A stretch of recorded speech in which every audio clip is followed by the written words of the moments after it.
In conducting a high-stakes, life-change conversation like this, I think it's useful to introduce ourselves. So I'd like to define myself in terms of three categories, and I'm going to ask you, if you want to do it, to perhaps define yourself or introduce yourself in terms of the same three vectors. I'm sitting at the moment in a studio in the UCLA Film School in a class directed by Shirley Clark.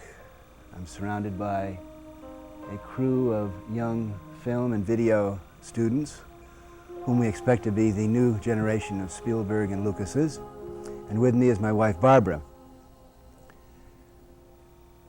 We're in Southern California, about 5 miles from the Pacific Ocean, in what I believe to be the center of the information society of planet Earth. This is the place where communication techniques are developed: computers, video, radio, albums, the communication of intelligence.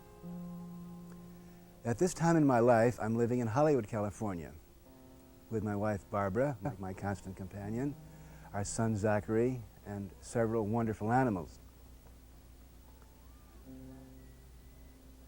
I'm a philosopher, and as a philosopher, I believe in evolution and have been studying for the last 40 years the evolution of intelligence on the planet.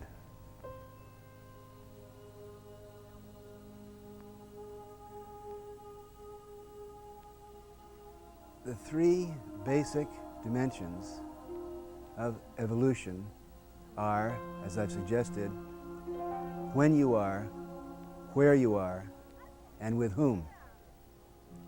Whether you're a quark, or a nuclear particle, or a human being, or a star, or a galaxy, three dimensions, when, where, and with whom are most important. For example, the age you were born, your current zip code, and your current cadre of friends and colleagues tells a tremendous amount about where you are at this present stage of your life. I believe that evolution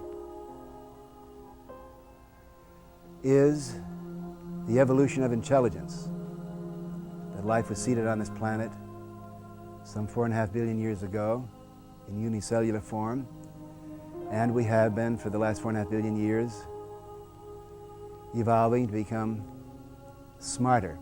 We've moved from the Precambrian slime to the shoreline to the surface of the planet, and we're now at this stage of our evolution moving off the planet.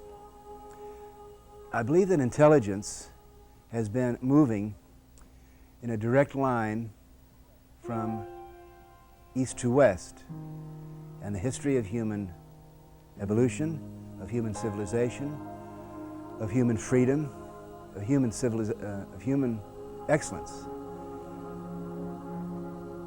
is defined in this westward migration.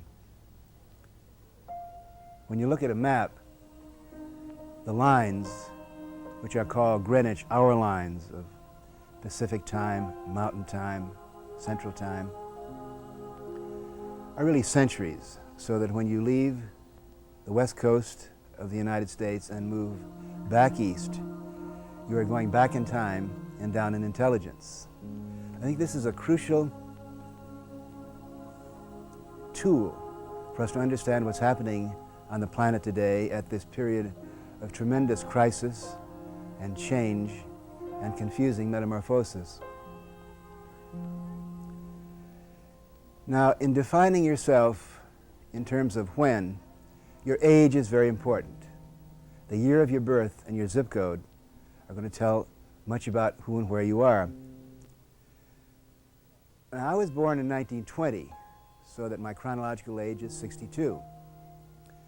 However, in 1960, I volunteered for a series of brain change experiments, so that part of me feels and acts as though I'm 22, just having survived a rather stormy wild and wonderful adolescence.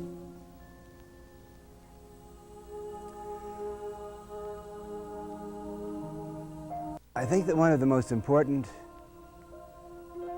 evolutionary events that I can think of occurred in 1946, and indeed I think that 1946 is a watershed mark in the evolution of our species. In 1946, in the United States, in Australia, New Zealand, and Canada, and notice how interesting it is, these four western frontier countries. In 1946, a remarkable event happened. It was almost miraculous. The birth rate doubled. This means that in the United States, instead of getting roughly 40 million babies born between the years 1946 and 1964, 76 million, most of you who are listening to this broadcast right now belong to this group, 76 million of you were born. Now what that means is that there were 40 million unexpected alien immigrants suddenly arriving in our surprised United States of America. And the adults in the post-war baby boom who fathered and mothered you simply weren't prepared for 76 million people who, in almost every dimension, are mutants or change from people who were born before 1946. Because you belong to the information society from the minute you crawled out of the crib and moved across the room and with your tiny chubby baby hands began dialing and tuning the video equipment.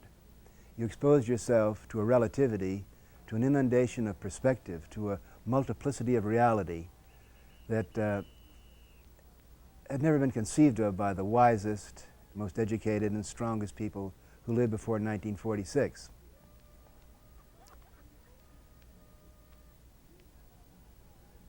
In the year 1988, the baby boom generation, 76 million strong, will be between the years or the ages 24 and 42. There'll be 76 million of you, and you will have the United States in your hands. Now, the thing that's characterized this baby boom generation is that, and I don't know why we did it, but we parents of the baby boom generation tried to bring you up as a different species. Believe it or not, we tried to treat you as equals, as human beings. In a rather bizarre way, we encouraged you to disrespect authority, to think for yourself, to define yourself as a person in charge of your own life. We certainly encourage you to become consumers, not just of material objects, but of spiritual or psychological characteristics. And in a very curious way, we taught you to expect everything and to demand excellence. And at this period of total gloom, chaos, contrived stupidity, a return to warfare, a return to almost senility on the part of our leading governing officials, the fact that there are 76 million baby boom mutants ready to take over, I find to be incredibly encouraging if we can manage to survive the next 6 years. But even more encouraging, and of course what I'm doing in this conversation, is sharing with you intelligent optimism, or an evolutionary point of view that assumes that the DNA code has designed our species to go through these stages, to get smarter. The most encouraging fact that I see in the current situation is this, that just when the baby boom dropped off in demographic numbers, a new generation began appearing on the scene, those born after 1965. And when you think of this generation, you know what I'm going to talk about. I'm going to talk about people born after 1965 who take for granted space exploration, computers, who are now moving in as sub-teens and early teens into the video explosion. Now, as a philosopher of evolution, I have believed for many years that the future of our species can be summed up in an acronym or a famous initial, which is called SMILE, SMILE. SMILE stands for Space Migration, Intelligence Increase, and Life Extension. SMILE suggests that the inevitable futures of our species are to leave the planet, to continue getting smarter and getting control of our neurological equipment, and to use our intelligence to develop immunological and genetic ways of living as long as we want to. Now, part of the intelligence increase, the I square portion of this formula, is now emphasized in the kids born after 1965. I'd like to cite one statistic for you. Kids under the age of 13 spend more money, $6 billion a year, in arcade video games playing Space Invaders than our country in its space program, NASA, spends in actually moving out into space. The video game industry, as you probably know, is double in its commercial clout to the movie industry. Now, this may shock many who are afraid of change or can't understand why teenagers are spending so much time, energy, and money in working with and talking back to computers. And I'd like to lend a word of reassurance here. The new secret to dealing with computers is that we're now not trying to talk to computers, we're talking to other human beings through computers.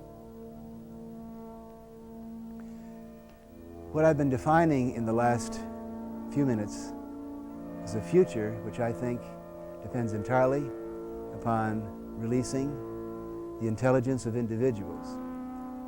And in my communication efforts, with the help of my wife Barbara, in lectures and in books, and in little moments like this, I try to agitate, electrify, stimulate in the minds and brains of those who are listening and observing a sense of self-confidence, independence, a skepticism of authority, courage, a utopian confidence to make the future what I think it's designed to be. One of increasing intelligence, of moving outward into space, of living as long as we want to, and one by one eliminating the plagues and neuroses and stupidities that have plagued our planet. Competition for territory,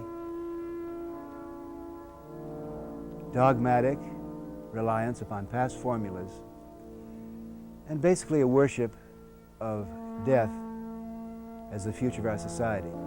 So keep moving, keep migrating, get smarter, live long, and live well. So keep moving, keep migrating, get smarter, live long, and live well. The intelligent person is very interested in fashion. The intelligent person is very interested in beauty. The intelligent person wants to feel good. The intelligent person wants to become smarter. The intelligent person is extremely interested in aesthetics, because the future is not going to be competition over territory or competition over material goods. As we move into an information society, the competition is going to be the production of more effective facts and techniques of communication which will make us look better, feel better, act better. And of course, the intelligent person is interested in anything that will help her or him become a better lover.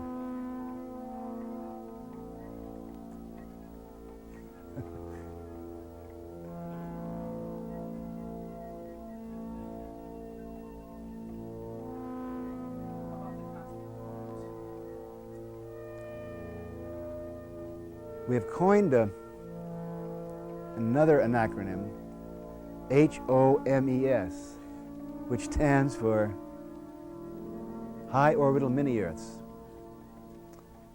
For many years, since 1976, as a matter of fact, I've been lecturing and talking on television about space colonization.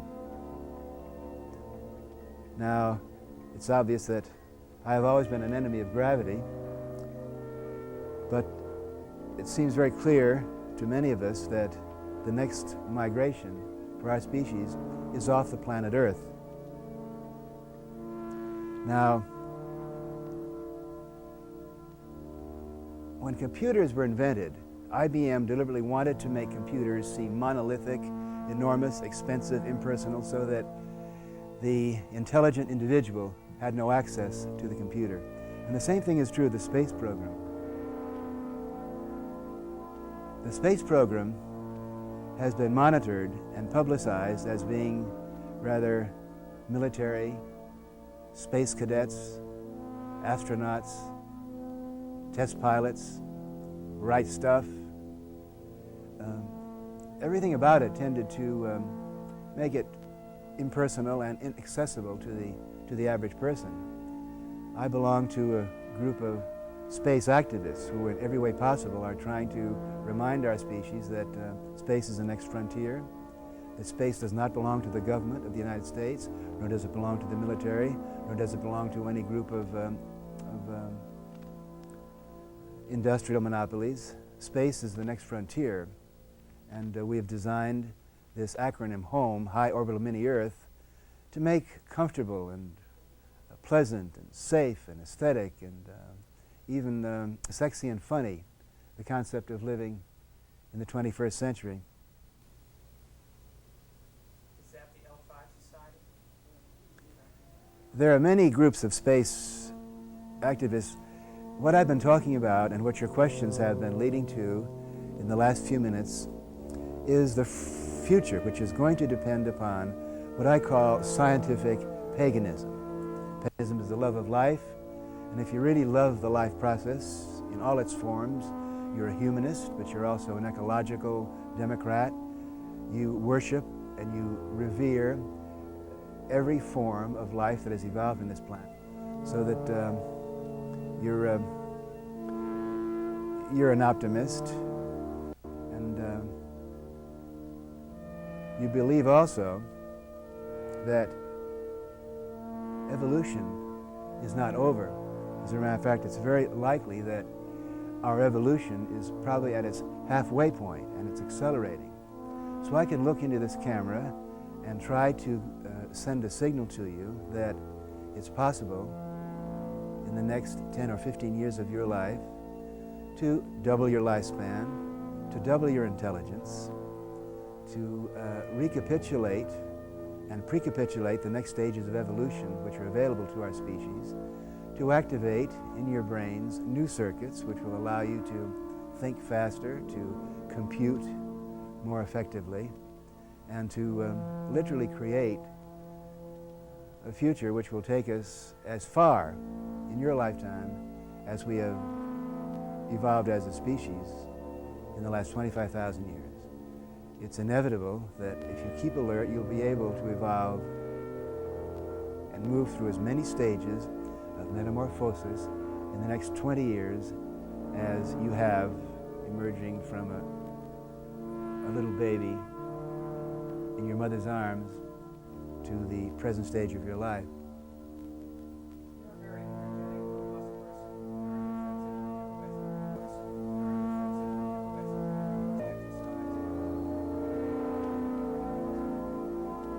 No,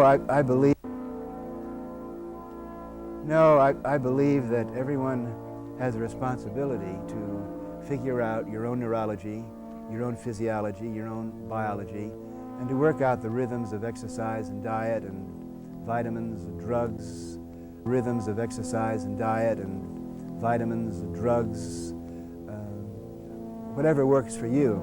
And growth, I love to be excited, I love to be proved wrong.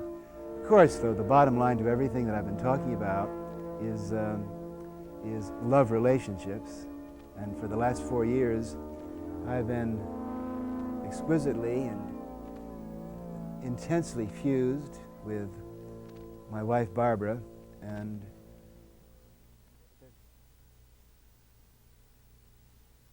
no regime, there's no guru, there's no spiritual technique that comes anywhere near the effectiveness of... Tim, hold it for a second. We've run out of tape. This time I was going to do the Barbara commercial. Do they want Barbara, come on in. Tim, do you want to do